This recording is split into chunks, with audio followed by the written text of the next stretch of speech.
seperti yang udah kita jelaskan, saya dan FP itu udah menjenguk ayahnya di Banyuwangi. Di mana?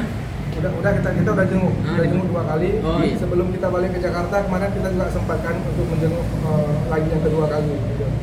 Jadi seperti yang udah saya jelaskan ke rekan-rekan media bahwa FP ini sudah nggak down gitu ya, nggak down dalam arti kata dia sudah tahu dari sebelumnya.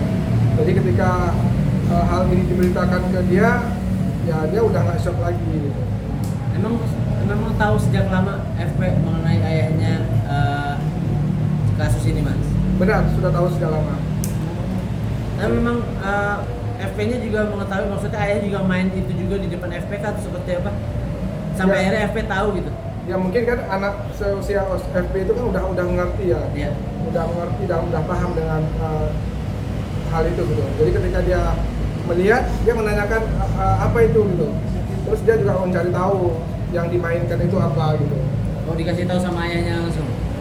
Ya mungkin atau mungkin dia mencari tahu sendiri. Itu kapan Mas pertama kali Tahu. Sudah lama sih, saya pastinya nggak tahu tanggal kapan, waktunya kapan itu nggak tahu kan. Mas, tahun waktu lalu atau 2 tahun lalu? Mungkin seperti itu. waktu ayahnya diamankan, FP sendiri ada di rumah atau gimana, Mas? Waktu ayahnya diamankan itu, FP itu sama saya di Jakarta. Jadi kita tahunya dari via telepon, kakaknya telepon jam 6 pagi. Mas, terkait kalau misalnya uang yang digunakan itu ada uang FP juga nggak sih, Mas? Ya, ada uang FP juga nggak sih, Mas? Ya kalau itu saya nggak paham, nggak bisa menjawab kayak apa ada uangnya. Yang kita tahu bahwa FP itu ya bekerja, terus hasilnya dia juga serahkan dikelola oleh kedua orang tuanya. Tapi setahu ini Mas tahu gitu ayahnya FP bekerja kah atau seperti apa gitu? Maksudnya Ayahnya bekerja punya pemasukan lain gitu selain uang dari Farel. ayahnya FP itu mengelola usaha yang udah dimodalkan FP. Jadi FP itu sudah memodalkan keluarganya, ada tambah, ada ya, warung kecil-kecilan lah gitu. Jadi itu yang dikelola. Dan itu yang dikelola oleh ayahnya FP sendiri? Ya, yang dikelola. Mas, maaf kurang lihat. Saat pertama kali mendengar ayahnya diamankan itu respon FP gimana? Jadi pada saat pagi itu mendapat informasi bahwa ketika dia dapat telepon dari kakaknya, dia langsung saya tanya langsung gitu ya, ada apa Rel? Bapakku udah ditangkap gitu, dibawa sama ibuku gitu ya. Nah, terus ya udah dia lanjut tidur lagi. Biasanya saya juga oh ya udah gitu. Maksudnya ini kan sesuatu hal yang kita udah nggak terkejut lagi. Gitu. Karena menurut saya pribadi kan ini mungkin bom waktu yang suatu saat yang udah saya prediksikan. Jadi si sang ayah ini memang sudah dibilang ngeyel ya, dibilangin, diingatkan selalu deh gitu. Ya nyet dia nggak tahu ya, soalnya ya mungkin anaknya juga udah nasihatin, saya juga udah pernah ngomong juga. Mungkin yang namanya jodoh itu kan sifatnya kan kecanduan ya.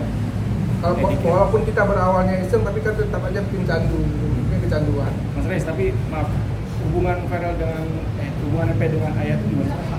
Baik. Dengan keluarga, maksudnya kan dengan keliling sendiri maksudnya melihat kayak kok susah bilangin itu apakah memang sudah jauh dari ini gitu. Ya intinya kita sifatnya kayak gini, kalau misalnya kita udah sering ngomong tapi nggak didengarin ya berarti kita kan udah di tahap ya sudahlah gitu ya, udah pasrah gitu.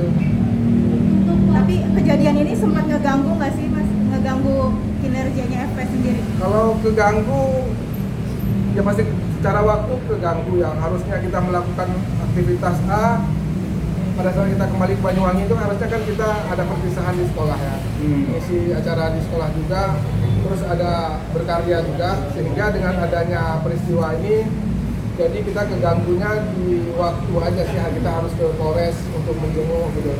Tapi secara karya kita terus berkarya, nggak bikin Farel nggak semangat berkarya, nggak sih. Kalau waktu jenguk itu sempat tanya nggak sih ke polisi motifnya apa? Kenapa sih main banget, judi online banget gitu? Sempat ada omongan ya Mas? Ya barang buktinya kan sudah ada sama kepolisian. Jadi memang tersangkanya ya itu dong. Nah, maksudnya motif kenapa Kayak dia alasan senang, alasan dia Mas kayak judi online masalah gitu? ekonomi mungkin Alasan. Motif Oh kalau masalah ekonomi sih enggak ya, Farel itu udah lumayan ya, pendapatannya jauh lumayan gitu. Berarti dibilang hobi kali ya? Ya Atau mungkin mungkin- bisa jadi berawal dari iseng ya, bisa jadi juga ya iseng sehingga bikin kecanduan bisa. Nggak bisa lepas. Saat FP sendiri jenguk sang ayah ada omongan apa gitu nggak ke FP?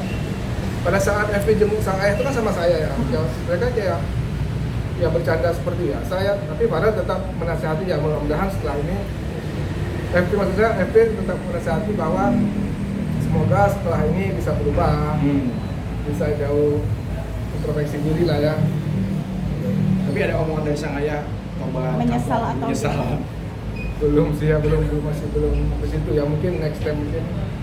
Ada kerugian mungkin dari habis berapa gitu sampai berapa puluh juta. Saya kalau soal nominal saya nggak tahu soal nominal. Mas, tapi dari pihak keluarga FP sendiri memang ingin ngasih pelajaran atau ingin kayak melawan atau berusaha meringankan hukuman? Sejauh ini kita nggak kayak ngikutin proses dulu ya, proses hukum yang sudah berjalan ikutin aja dulu.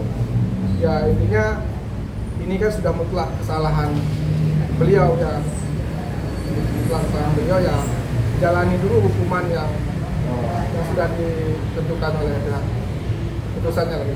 Mas tadi ngomongin bukti-buktinya apa aja mas? Buktinya ya bukti aplikasi yang digunakan untuk mengakses Google itu kan sudah diamankan oleh pihak kepolisian gitu. Transfer nominal gitu mas? Nominal saya nggak tahu, soal nominal saya nggak tahu. Mas, kondisi Farel sendiri saat ini gimana mas? Gimana? Kondisi Kondisi FP saat ini FP. seperti apa? Kondisi FP saat ini sudah ada, kemarin kita sudah ada pendampingan psikolog juga terkait FP ya. Terus dari hasil asesmennya, bagaimana hasil psikologisnya Farel sudah disampaikan ke saya, alhamdulillah baik. Cuman ada beberapa hal yang harus dalam perhatian khusus saya. Makanya FP ini sekarang sudah saya pindahkan sekolah ke Jakarta untuk mengoptimalkan pendidikan dan karirnya dia. Jadi dengan beradanya dia di sini, dia lebih banyak bisa bertemu dengan teman-teman sekolahnya gitu. Bukan berarti pada saat dulu dia nggak optimal, karena dulu kan dia menggunakan kurikulum merdeka. Kurikulum merdeka itu adalah diperuntukkan untuk anak-anak yang punya bakat khusus dari pemerintah. Nah, akhirnya kepala sekolahnya Farel, Bunda Titin dari SMP Negeri 1 Celuring itu ngomong ke saya juga bahwa yang terbaik yang harus ditempuh Farel saat ini adalah pindah ke Jakarta. Gitu. Sama siapa mas di Jakarta? Sama saya dan keluarga saya juga, kadang-kadang keluarga Farel juga suka datang. Jadi kita ya siapa aja yang datang dari keluarga itu aja sih. Mungkin ada trauma, cerita-cerita ke mas. Trauma sama sekali sih enggak sih, anaknya masih kayak biasa ya. Dia aktivitasnya positif banget Farel ini. Aktivitasnya kalau ada waktu luang dia main gitar, itu memang hobinya dia. Terus kalau sore hari dia biasanya jogging. Dia sekarang lagi senang banget sama jogging. Jadi menurut saya itu aktivitas yang cukup positif yang dia lakukan, sehingga dia nggak memikirkan hal-hal yang bikin dia down gitu. Ada cerita dari Farel mungkin ingin menjauh dari ayahnya? Enggak sama sekali. Dia nggak ada ngomong atau ingin jauh dari ayahnya, enggak sih. Cuma kembali lagi setelah dia menjalani hukuman ini, ya beliau bisa merenungi lah apa yang beliau lakukan selama ini itu kira-kira berdampak enggak ke anaknya atau ke keluarganya gitu. Mas, ini kan bagi anak kecil kaget mungkin ya ayahnya lagi ditahan sama polisi. Mungkin ada cerita-cerita nggak sih mas ke mas? Kalau dibilang kaget itu kan seperti yang saya pernah ngomong seperti yang saya ngomong tadi ya, bahwa nggak kaget lagi karena udah tahu duluan. Ya ini prediksinya memang udah pasti terjadi kan kalau misalnya ini terus-terusan dikerjakan gitu.